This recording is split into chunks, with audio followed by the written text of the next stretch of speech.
Salut et bienvenue.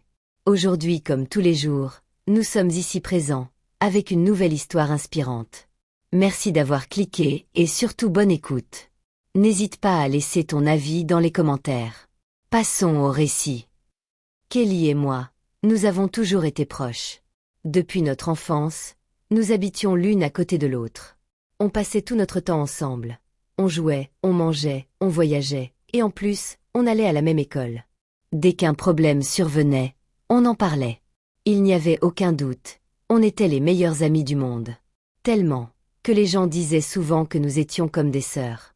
Pourtant, il y avait une différence qui nous démarquait, la silhouette de Kelly. On avait beau faire la même taille, ce qui sautait aux yeux, c'était sa poitrine.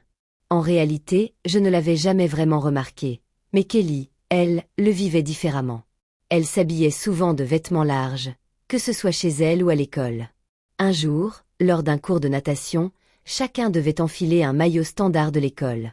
Elle n'avait pas le choix.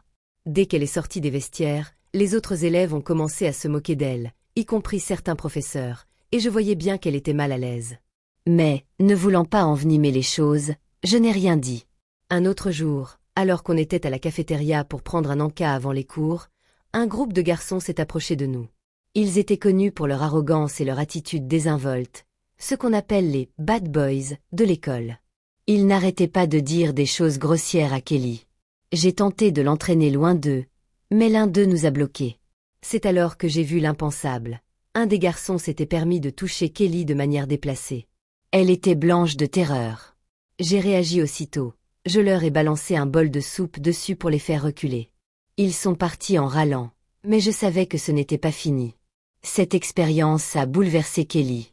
Plus tard, à la maison, on a essayé d'en parler, mais elle refusait d'en faire toute une histoire.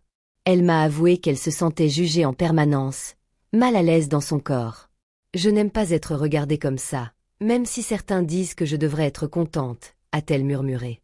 En la voyant si vulnérable, j'ai tenté de la réconforter et de l'encourager à se défendre, mais elle n'était pas prête à m'écouter. Elle a fini par partir en larmes, et ce soir-là, notre amitié en a pris un coup. Dans la nuit, un message de Kelly a fait vibrer mon téléphone. En le lisant, j'ai compris l'ampleur de sa souffrance. Elle se sentait rejetée, même par ceux qu'elle aimait.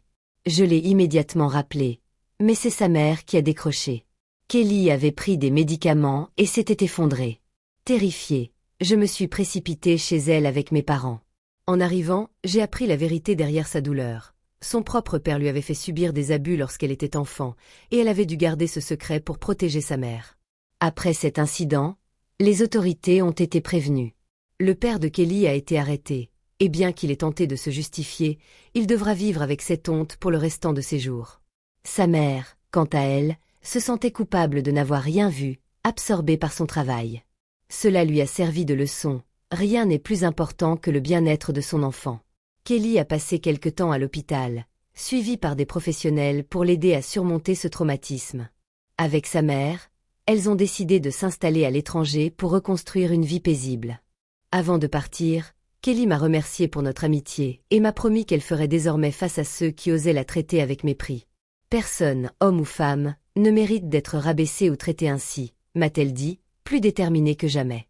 Si toi aussi, tu vis des situations difficiles, n'hésite pas à en parler à un adulte de confiance. Ne garde pas ce fardeau pour toi. Peu importe ton apparence, peu importe d'où tu viens, le problème ne vient pas toujours de toi. Et voilà, notre histoire touche à sa fin. N'oublie pas de t'abonner pour ne pas manquer la prochaine aventure.